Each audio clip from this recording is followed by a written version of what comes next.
नमस्कार, थिंक 360 में आपका स्वागत है। मैं हूं लोकेंद्र किलानौत। आज राजस्थान की एक बड़ी अपडेट, जिस तरह से कयास लगाए जा रहे थे कि आज भारतीय जनता पार्टी की बैठक होनी है और उसमें नेता प्रतिपक्ष आखिर कौन होगा, इंतजार की वो घड़ियां अब खत्म हो चुकी हैं और राजेंद्र राठौड़ जो अब तक उप नेता प्रतिपक्ष की जिम्मेदारी निभा रहे थे, उन्हें बना दिया गया है नेता प्रतिपक्ष। साथ में ही सतीश पूनिया बन गए हैं अब उपनेता प्रतिपक्ष। इसके अलावा आज जयपुर में दो समाजों की दो बड़ी महापंचायतें हुई, उन पर भी चर्चा करेंगे। सबसे पहले हम बात करेंगे राजेंद्र राठौड़ पर। प्रदीप विधावत हमारे साथ जुड़ेंगे। प्रदीप जी, जिस तरह से कल से ही कयास लगाए जा रहे थे और कल हमने जो चर्चा की कि सीपी जोशी का एक ट्वीट और उन्होंने नेता प्रतिपक्ष लिख दिया, तो शायद वो एक संकेत था, बाई मिस्टेक था जो था, लेकिन फिलहाल वो जो इंतजार की घड़ियां थी वो खत्म हो चुकी हैं और राजेंद्र राठौड़ नेता प्रतिपक्ष बन चुके हैं। सर, इस पे आप देखें कि सतीश पूनिया का वो भाषण बहुत रिमार्केबल है जब उन्होंने सीएम के बजट के रिप्लाई से पहले दिया और सतीश पूनिया ने कहा कि आज यहां राजेंद्र जी को बोलना था, क्योंकि राजेंद्र राठौड़ पहले बोल चुके और कई वरिष्ठ लोग बोल चुके हैं, ऐसे में मैं ये स्पीच दे रहा हूं। तो सतीश पूनिया भी ये मानते थे कि नेता प्रतिपक्ष के जो स्वाभाविक दावेदार हैं अपने परफॉर्मेंस से, अपनी एक्सेप्टेबिलिटी से, और प्रताप सिंह खाचरियावास भी थे ना, प्रताप सिंह खाचरियावास का जो तंज और वो है वो अलग तरीके का चीज है, लेकिन ऑफिशियली जो डिक्लेरेशन है उसके पीछे मैं बात कर रहा हूं। आपने सतीश पूनिया और दोनों का जिक्र किया, तो एक तो मैं आपको क्लियर कर दूं कि भारतीय संविधान में नेता प्रतिपक्ष की व्यवस्था नहीं है। ठीक है। 1977 तक राज्यसभा लोकसभा में आधिकारिक रूप से नेता प्रतिपक्ष, जिसके लिए एक बजटीय प्रावधान होता हो, जिसके लिए गाड़ी की व्यवस्था होती हो, 77 में एक एक्ट आया जिसमें लीडर ऑफ अपोजिशन के लिए यह व्यवस्था की गई थी और आधिकारिक व्यक्ति माना गया उसे सरकार का।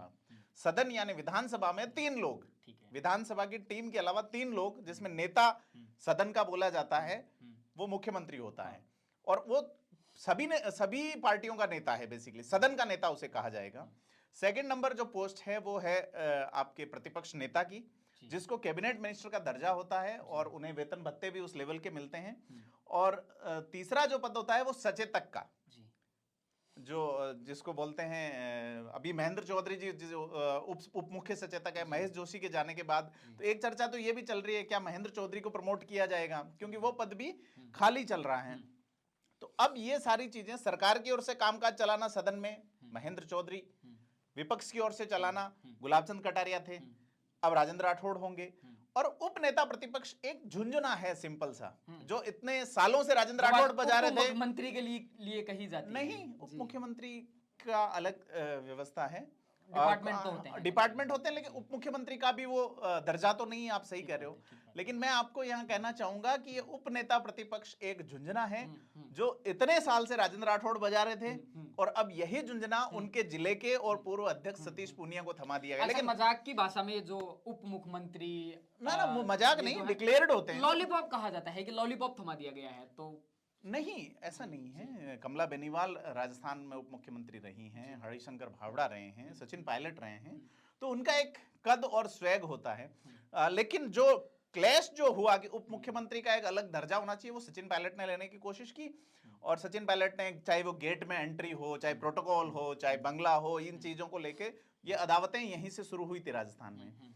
तो मैं आपको कहना चाह रहा था कि जो झुंझुना राजेंद्र राठौड़ के पास था, अब वो सतीश पूनिया बजाएंगे। लेकिन राजेंद्र राठौड़ ने इस उपनेता प्रतिपक्ष वाले झुंझुने को बहुत सालों तक बजाया है और राजेंद्र राठौड़ उपनेता होने के बावजूद प्रभावी इसलिए रहे क्योंकि वो विधायी मामलों में और मुद्दों के मामलों में बड़े जबरदस्त तरीके से, अब सतीश पूनिया पे जिम्मेदारी है कि वो जो राजेंद्र राठौड़ जैसा एग्रेशन, राजेंद्र राठौड़ जैसी तैयारी, समझ और विपक्ष को घेरने की अगर कुव्वत रखते हैं तो राजनीतिक भविष्य बड़ा उज्जवल है। बीजेपी के लिहाज से इसे ऐसे देखा जाना चाहिए, सीपी जोशी जो कि प्रदेश अध्यक्ष बने हैं, उनकी कुल उम्र 47 साल है।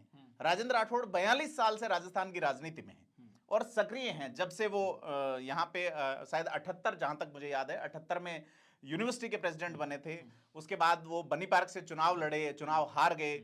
उसके बाद राजेंद्र राठौड़ जो है वो चूरू जाके अपने गृह जिले में जाते हैं और वहां से चुनाव लड़के लगातार 7वीं बार वो एमपी है। बीच में एक बार तारानगर रहे थे और बाकी लगातार वो समझ आ गया है जो क्या प्रोसेस होता है, हाउस का क्या प्रोसेस होता है, किस तरह के मुद्दे जाने चाहिए। अनुभव वाले लोग, आज का जो आप वीडियो देखेंगे तो उसमें कैलाश मेघवाल को उम्मीद थी कि उनकी घोषणा हो सकती है। मीडिया से भी वो बचते हुए नजर आए कैलाश जी, मेघवाल। राजेंद्र राठौड़ को जब ये पूछा गया कि आप उपनेता के तौर पे जा रहे हैं, कॉन्फिडेंस बता रहा था कि आप उपनेता के तौर पे जा रहे हैं और क्या आप नेता प्रतिपक्ष बन के निकलेंगे, तो उन्होंने कहा मैं कार्यकर्ता के तौर पे जा रहा हूं और कार्यकर्ता के तौर पे ही बाहर आऊंगा।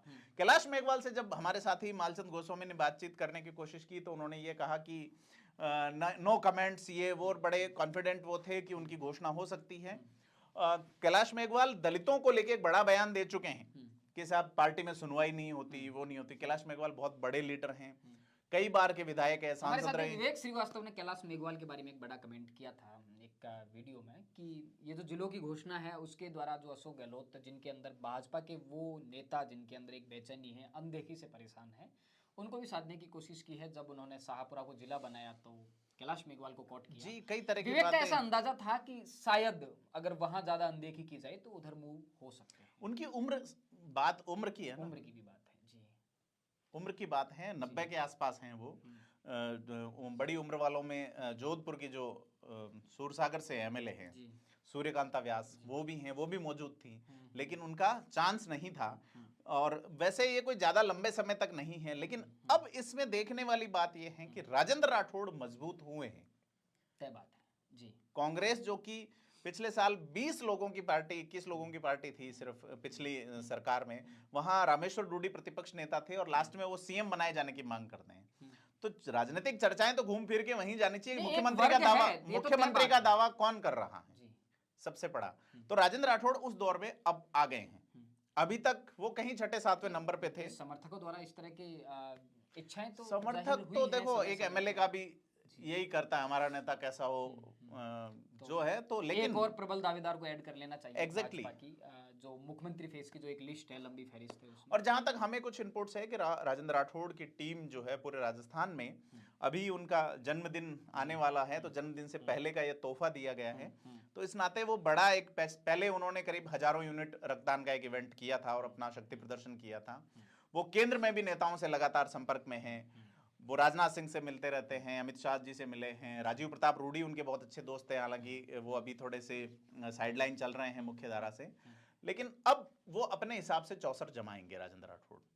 और सीपी जोशी कल सभी बड़े नेताओं के घर पे जाके एक अनुभव और एक युवा जोश का समन्वय करने की कोशिश में नजर आए। भाजपा में तो कुछ भी बड़ा होता है तो सबसे बड़ी जो जिज्ञासा रहती है वो ये रहती है कि वसुंधरा राजे सहमत हैं क्या इस फैसले में? आप कैसे देखते हैं वसुंधरा राजे, किरोड़ीलाल मीणा, ये ऐसे लोग हैं भाजपा के जो सिर्फ पार्टी की वजह से नहीं है, उनका अपना एक वोट बैंक है। नहीं, ये जो फैसला हुआ है, कोई भी फैसला हो, आप वोट बैंक को कैसे, आप आफ्टर ऑल तो डेमोक्रेसी में वोट पॉलिटिक्स कर रहे हैं ना, तो जिनके पास वोट है कैसे इग्नोर कर दोगे आप? सचिन पायलट को कांग्रेस इग्नोर कर रही है, देख लीजिए अपनी स्थिति।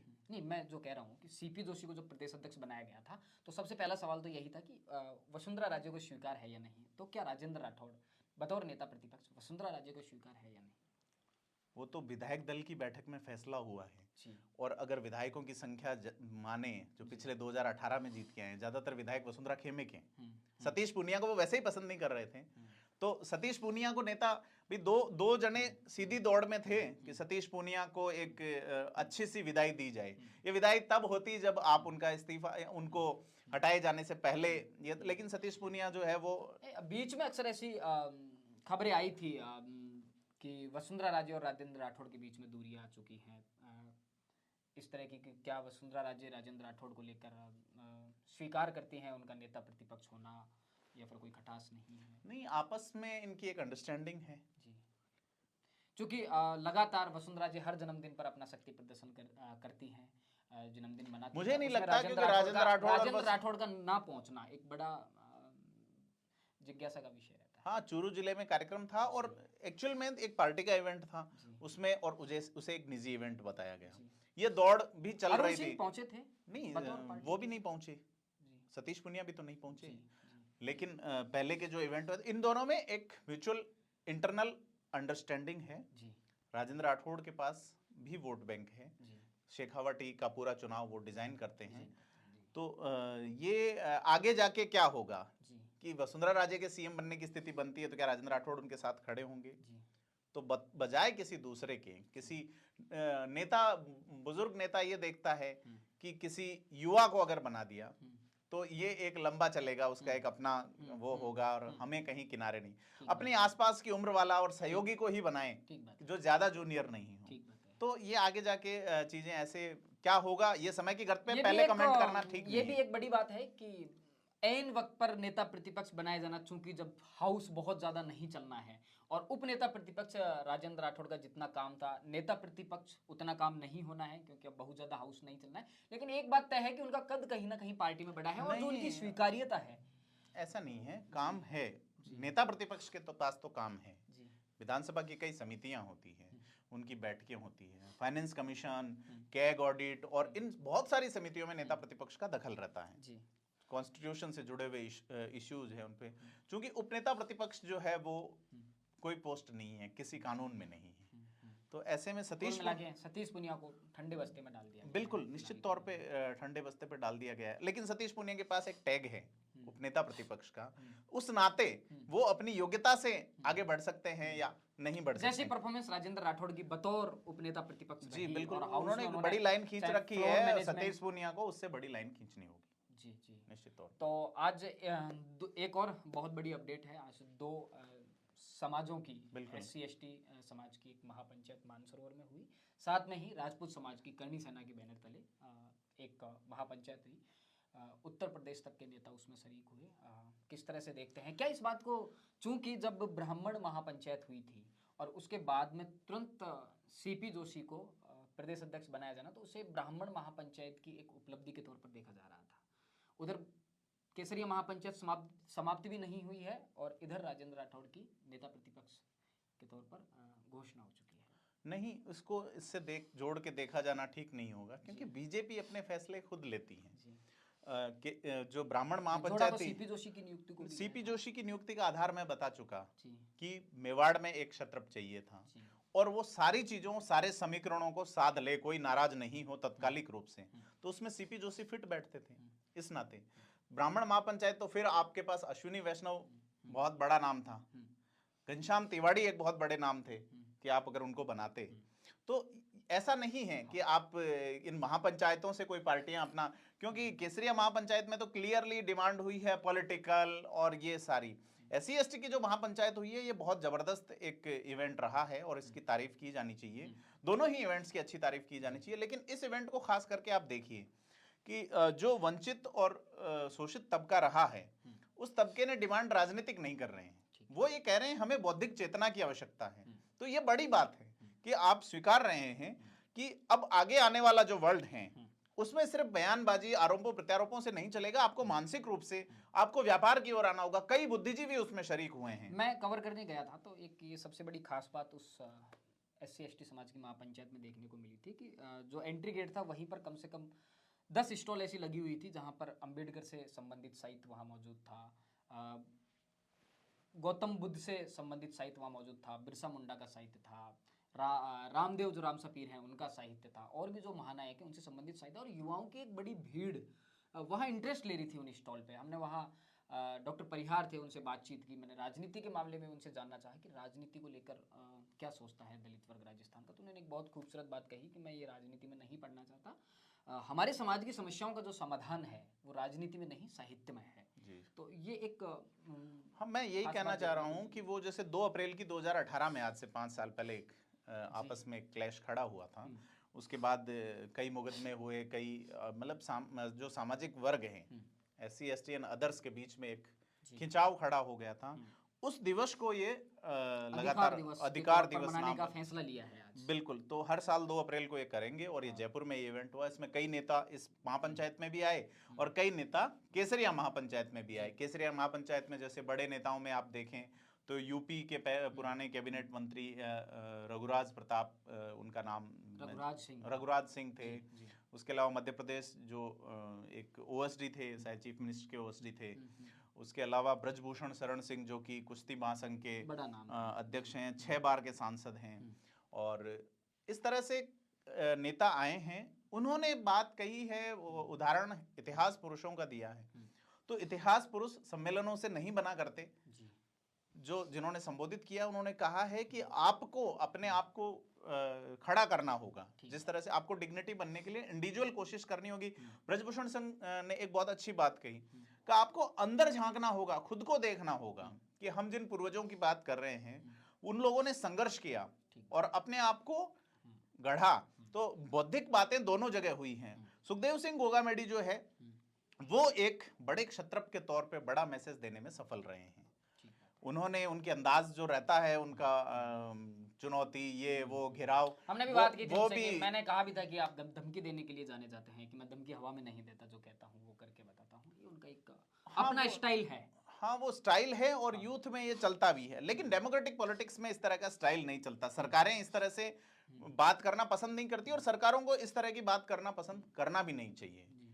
ऐसी चीजें लेकिन फिर सुखदेव सिंह गोगामेडी अक्सर युवाओं को जोड़ लेते हैं अपने साथ। बिल्कुल, हर बार वो ऐसा फंडा लाते हैं कि वो भीड़ जुटा लेते हैं। उन्होंने आज एक अपेक्षित भीड़ जुटा ली और उस मंच पे आप देखिए कि राजस्थान सरकार के मंत्री राजेंद्र गुढ़ा पहुंचे हैं, संतों को उन्होंने भी बिठाया। तो 5 साल पहले जब हम इस तरह के इवेंट कवर किया करते थे तो उस इवेंट में राजनीतिक लोग होते थे, राजनीति की बातें होती थी। अब है कि संत आ रहे हैं, हम बौद्धिक जो बौद्धिक संपदा है उसकी बात कर रहे हैं। सभी समाज, इवन ब्राह्मण समाज कर रहा है, इवन जाट समाज कर रहा है, इवन राजपूत समाज ने की है या SC ST वर्ग ने की है। तो एक अच्छी चीज है कि आप सोच को विकसित कर रहे हैं। तो इनका देखते हैं। इससे पहले यह चलता था कि किसी भी जाति की कोई पंचायत आयोजन तो उसे एक जातिगत चश्मे से देखा जाता था। अब एक बड़ा परिवर्तन कम से कम राजस्थान में तो ये देखने को मिला है कि दूसरे मुद्दों पर बात की जा रही है। किसी जाति के खिलाफ जहर नहीं उगला जा रहा है, किसी जाति को काउंटर नहीं किया जा रहा है, ऐसे लोगों को बुलाया जा रहा है जो कम से कम विवादित नहीं है, जिनको लेकर कंट्रोवर्सी नहीं है। तो ये एक बड़ा परिवर्तन आया है और हर समाज एक दूसरे समाज से सीख रहा है। राजस्थान की राजनीति में एक चीज बहुत, कल की जो हुई है रैली अशोक गहलोत की, उसमें रंधावा ने कहा है कहीं कोई क्लैश नहीं है। गिरिराज मलिंगा के आप बयान देखिए, आप देखिए जो सचिन पायलट गुट के दूसरे नेता हैं उनके बयान देखिए, या प्रताप सिंह खाचरियावास का देखिए। तो ये है कि कांग्रेस उतनी भीड़ नहीं जुटा पा रही है जितनी होनी चाहिए। मीम बन रहे हैं, अशोक गहलोत पे मीम बनने लगे हैं अब और लंबे समय से बन रहे हैं। तो इन सारी चीज़ों को ऐसे देखा जाना चाहिए कि कांग्रेस जो है वो अपनी बात कह पाने में सफल नहीं हो रही है। चाहे वो नई तकनीक से देख लीजिए, राजस्थान सरकार जैसे एक बड़ी कंपनी है डिज़ाइन बॉक्स, उसको छवि सुधारने का एक ठेका दिया गया है। तो ये काम चल रहा है राजस्थान सरकार में, लेकिन देखना यह है कि पब्लिक के पैसे से जो पॉलिशिंग की जा रही है उसकी चमक जनता के चेहरे पे पड़ेगी या नहीं, ये देखने वाली बात है। तो बहुत सारे मुद्दों पर हमने वरिष्ठ पत्रकार और राजनीतिक विश्लेषक प्रदीप बिदावत से बात की। राजस्थान से जुड़े तमाम मुद्दों को जानने और समझने के लिए जुड़े रहिए थिंक 360 के साथ।